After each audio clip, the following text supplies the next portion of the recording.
Hello students, we will study chapter 3 Classification of Elements and Periodicity in Properties यानी कि तत्वों का वर्गीकरण एवं गुणधर्मों में आवर्तिता।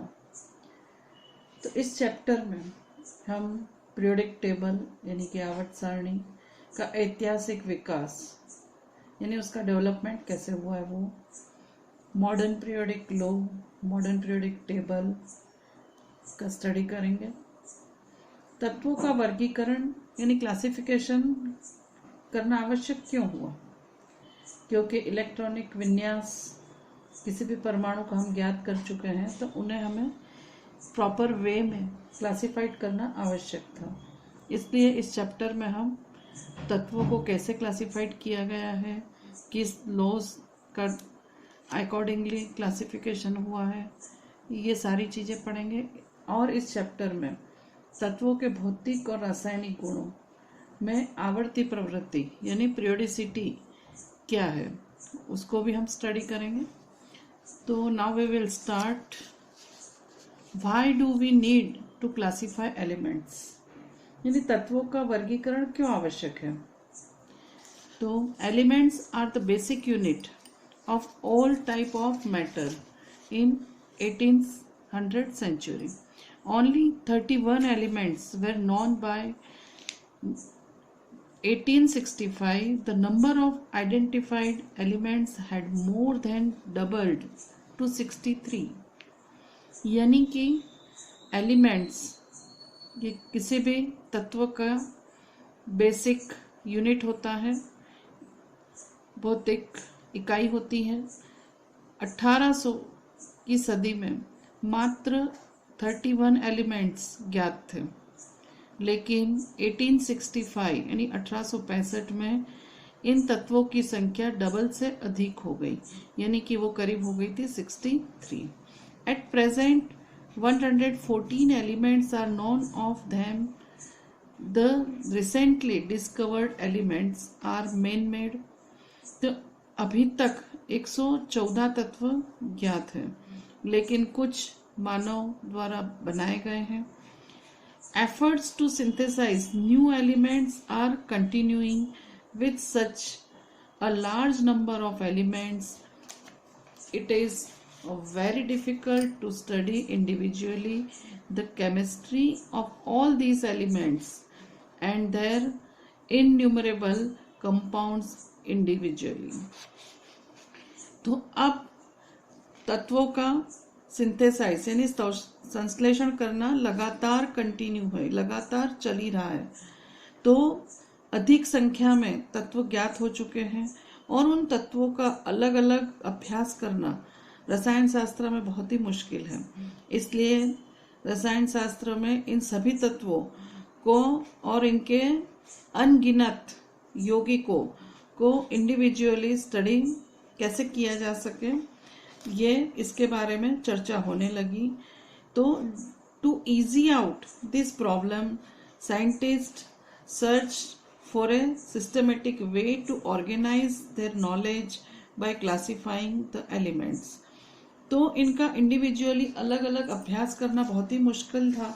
तो इस अभ्यास को सरल बनाने की जो समस्या आई थी, उसे वैज्ञानिकों ने एक सिस्टमेटिक यानी प्रॉपर तरीके से उन्हें ऑर्गेनाइज किया यानी व्यवस्थित किया, और इस नॉलेज का उपयोग करते हुए उन्होंने तत्वों को वर्गीकृत किया। यानी कि इन सभी तत्वों को व्यवस्थित रूप से, तर्क संगत रूप से तो व्यवस्थित कर ही दिया है, और भविष्य में खोजे जाने वाले तत्वों का अध्ययन में भी इसकी मदद मिल सके हमें, इस हेतु इनको वर्गीकृत किया गया। तो अब हमारा सेकंड टॉपिक आता है जेनेसिस ऑफ पीरियोडिक क्लासिफिकेशन यानी आवर्त सारणी की उत्पत्ति कैसे हुई। तो आज जो हम आवर्त सारणी पढ़ रहे हैं और प्रीवियस क्लासेस में भी हम पढ़ के आए हैं, कौन सी आवर्त सारणी पढ़ के आए हम? मेंडेलीव की आवर्त सारणी और आधुनिक आवर्त सारणी यानी Mendeleev periodic table and modern periodic table, ये हम पढ़ के आए। तो इसकी उत्पत्ति कहाँ से हुई है, इसका इतिहास क्या है, ये हम देखते हैं। तो classification of elements into groups and development of periodic law and periodic table are the consequence of systemizing the knowledge gained by a number of scientists through their observations and experiments. तो तत्वों का वर्गीकरण समूहों में और आवर्तिता नियम एवं आवर्त सारणी का विकास वैज्ञानिकों द्वारा अनेक अवलोकनों तथा प्रयोगों का परिणाम है। सर्वप्रथम हम देखें तो अब किसने अपना नियम दिया, तो सबसे पहले जो बात आती है वो है डोबेराइनर। तो डोबेराइनर ने क्या दिया वो देखते हैं हम। तो डोबेराइनर लॉ ऑफ ट्रायड्स यानी कि डोबेराइनर का त्रिक का नियम। द जर्मन साइंटिस्ट और chemist John Dobereiner in early 18th century was the first to consider the idea of trends among properties of elements।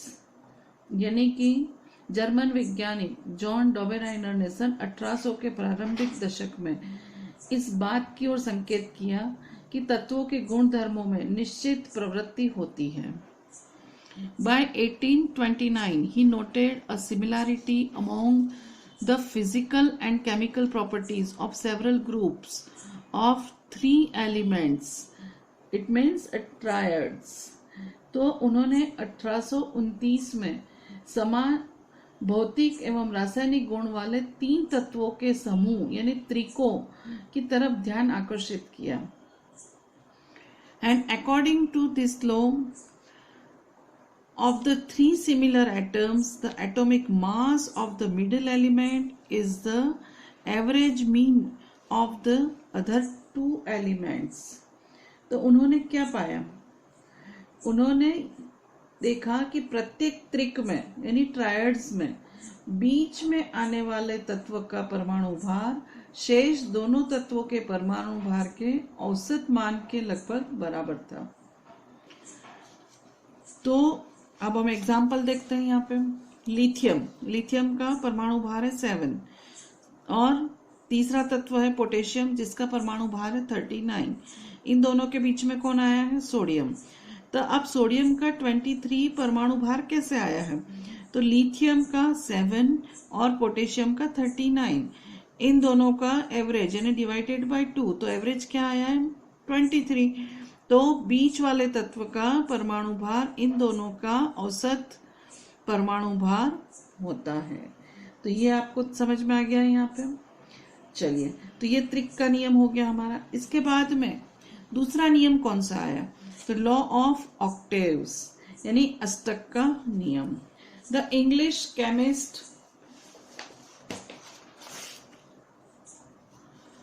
John Alexander Newlands in 1865 propounded the law of octaves।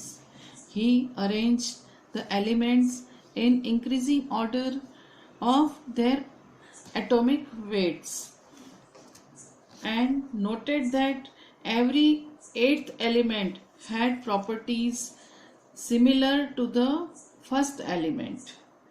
तो अब इन्होंने क्या पाया, तो English रसायन Shastri Alexander Newland ने 1865 में Octave का यानी अष्टक का नियम दिया। ही अरेंज्ड एलिमेंट्स, तो उन्होंने जो तत्व थे उनको बढ़ते हुए परमाणु भार के क्रम में व्यवस्थित किया और एक तत्वों की वृत्ताकार सारणी बनाई जिसमें तत्वों के गुण धर्मों में आवर्ती पुनरावृत्ति को दर्शाया गया। यानी कि तत्वों को बढ़ते हुए परमाणु क्रमांक में व्यवस्थित करने पर उन्होंने देखा कि किसी भी तत्व के प्रारंभ में जो तत्व है व्यवस्थित किया गया है, तो प्रारंभ करने पर 8वें तत्व के गुण प्रथम तत्व के समान थे। तो पहला जो तत्व था उसके बाद जो 8वें नंबर पे जो तत्व आता है उसके गुण कैसे थे, समान थे। The relationship was just like every 8th note that resemble the first in octave of music। जैसे कि हम संगीत में जानते हैं कि 8वें तत्व का स्वर जो स्वर होता है वो पहले तत्व के संगीतीय स्वर के साथ में समानता दर्शाता है। तो न्यूलैंड का जो अष्टक का नियम था, तो this arrangement of element is known as Newland law of octave और न्यूलैंड ऑक्टेव रूल। तो इस तरह की जो व्यवस्थित किया गया है उसे न्यूलैंड का अष्टक का नियम कहते हैं। तो अब न्यूलैंड का अष्टक का नियम समझना है तो हम देखते हैं लिथियम, लिथियम के बाद क्या आता है बेरिलियम, बेरिलियम के बाद boron, carbon, nitrogen, oxygen and fluorine. तो जो लिथियम है हमारा उसके गुण धर्म जो उसको सा, फिर रे, ग, म, प, ध, नी, फिर क्या आ जाएगा सा। तो पहला, दूसरा, तीसरा, चौथा, पांचवा, छठा, सातवां। इसके बाद जो आठवां तत्व आएगा वो वापस लिथियम के जैसे गुणों को दर्शाएगा, यानी सारे ग म प ध नी सा, ये संगीतीय स्वर जो होते हैं। उसके बाद फिर से आठवें तत्व पे सा आता है, तो संगीतीय समानता इसमें पाई जाती है। This law seemed to be true only for elements up to calcium, although his idea was not widely accepted at that time. यानी कि उन्होंने जो नियम दिया है वो कहाँ तक हम ज्ञात कर सकते हैं, तो कैल्शियम तक के तत्वों के लिए सहित होता है। लेकिन हालांकि उस समय में इस धारणा को व्यापक मान्यता नहीं मिली थी। बाद में जरूर इन्हें लंदन की रॉयल सोसाइटी के द्वारा पदक प्राप्त करके हुआ था और पुरस्कृत किया गया था। लेकिन इस समय में जब इन्होंने इस नियम को प्रपोज किया था तो उन्हें मान्यता नहीं मिली थी। तब हम आगे देखते हैं।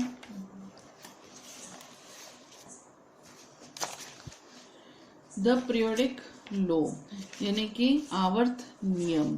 तब आवर्त नियम में क्या आता है वो देखते हैं हम। We know it today for its development the Russian chemist Mendeleev and the German chemist Lothar-Meyer working independently. Both the chemists in 1869 proposed that on arranging elements in the increasing order of their atomic weights and similarities appear in physical and chemical properties at regular interval. तो अब हम जानते हैं आज के समय में कि डेवलपमेंट रशियन साइंटिस्ट मेंडलीव और जर्मन केमिस्ट लोथर मेयर दोनों ने अपना अलग अलग स्वतंत्र रूप से अपना कार्य किया और दोनों केमिस्टों ने 1869 यानी 1869 में प्रपोज किया कि जब तत्वों को अरेंज किया जाता है किसमें एटॉमिक वेट के इंक्रीजिंग ऑर्डर में यानी कि बढ़ते हुए परमाणु भारों के क्रम में यदि तत्वों को व्यवस्थित किया जाए तो उनके भौतिक और रासायनिक गुणों में समानता कुछ अंतराल के बाद में रेगुलर इंटरवल के बाद में पाई जाती है। तो अब पीरियोडिक लॉ जो दिया गया है उसका बेस क्या है, तो बेस में लोथर मेयर और मेंडलीव दोनों ने क्या किया, अपना इंडिविजुअल स्टडी किया इस बारे में और दोनों ने 1869 में प्रपोज किया यानी प्रतिपादित किया कि यदि तत्वों को उनके बढ़ते हुए परमाणु भारों के क्रम में जमाया जाए तो उनके भौतिक और रासायनिक गुणों में एक रेगुलर इंटरवल यानी एक नियमित अंतराल के बाद में समानता पाई जाती है। ये किसने बताया, स्टडी किया मेंडलीव एंड लोथर मेयर ने। By 1868, Lothar Meyer had developed a table of the elements that closely resembles the modern periodic table. However, his work was not published until after the work of Mendeleev.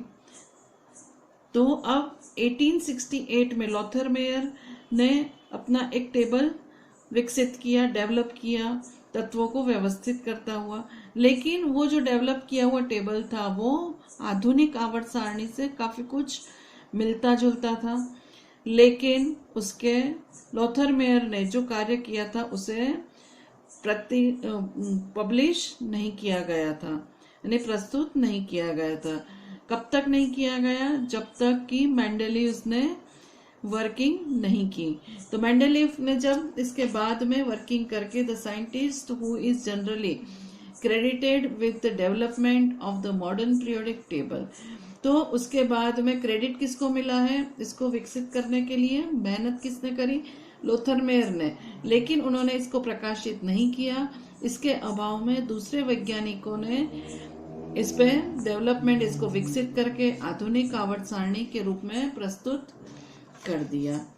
Mendeleev who was responsible for publishing the periodic law for the first time, तो सबसे पहले प्रस्तुत करने वाला जो था आवर्त सारणी को, आवर्त नियम को, वो सबसे पहले प्रस्तुत किसने किया था? मेंडेलीव ने। और इसके लिए मेंडेलीव ने क्या कहा? The properties of elements are a periodic function of their atomic weights, यानी उन्होंने कहा कि तत्वों के जो आवर्ती फलन होते हैं वो उनके परमाणु भारों के समान होते हैं, यानी कि तत्वों के गुण जो होते हैं वो परमाणु भार के आवर्ती फलन होते हैं। तो मेंडेलीव पीरियोडिक टेबल क्या है ये हम नेक्स्ट वीडियो में देखेंगे।